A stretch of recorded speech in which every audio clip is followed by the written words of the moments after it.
నల్గొండ, వరంగల్, ఖమ్మం పట్టభద్రుల ఎమ్మెల్సీ ఎన్నికల్లో BRS party తరపున పోటీ చేస్తున్న అభ్యర్థి ఏనుగుల రాకేష్ రెడ్డికి జై భారత్ నేషనల్ పార్టీ మద్దతు ప్రకటించింది.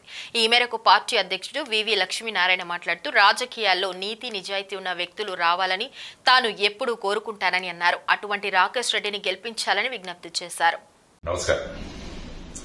రాజకీయాల్లో యువతరాన్ని నీతి నిజాయితీ ఉన్న వ్యక్తుల్ని రావాలని నేను ఎప్పుడూ కోరుకుంటుంటాను. ఒక వ్యాపారంలో ఒక వ్యక్తి నష్టపోతే ఆ వ్యాపారి నష్టపోవచ్చు, లేకుంటే కొంతమంది నష్టపోవచ్చు. ఒక వ్యక్తి ఆరోగ్యం చెడిపోతే ఆ వ్యక్తి నష్టపోతాడు. కానీ రాజకీయాల్లోకి మోసగాళ్లు, స్వార్థపరులు, అవినీతితో కూడిన వాళ్లు వస్తే మొత్తం సమాజమే నష్టమవుతుంది. అందువల్ల మనకు కావాల్సింది సమాజం కోసం నిలబడి పనిచేసే నాయకులు, అది కూడా యువతరం చాలా ముఖ్యం. ఉమ్మడి ఖమ్మం, వరంగల్, నల్గొండ జిల్లాలో పట్టభద్రుల అభ్యర్థిగా గ్రాడ్యుయేట్ కాన్స్టిట్యుయెన్సీలో నా మిత్రుడు, సుపరిచితుడు శ్రీ ఏనుగుల రాకేష్ రెడ్డి అభ్యర్థిగా పోటీ చేస్తున్నాడు.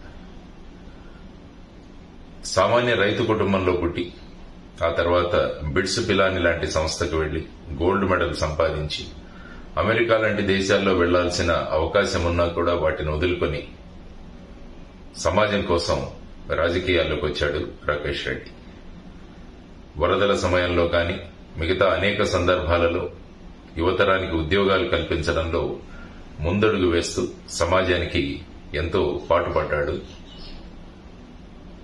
రాకేష్ రెడ్డి. ఈ ఎన్నికల్లో మన పట్టభద్రుల గ్రాడ్యుయేట్ కాన్స్టిట్యుయెన్సీలో తన అభ్యర్థిగా నిలబడ్డాడని తెలిసి చాలా సంతోషమైంది. అందువల్ల మీ అమూల్యమైన ఓటు మొదటి ప్రాధాన్యత సీరియల్ నంబర్ 3లో ఉన్న ఏనుగుల రాకేష్ రెడ్డికి వేసి అఖండ మెజారిటీతో ఆయన్ను గెలిపించడం కాదు, మనల్ని మనం గెలిపించుకుందామని మీ అందరికీ విన్నపం చేస్తున్నాను. ధన్యవాదాలు. నమస్కారం. జై హింద్.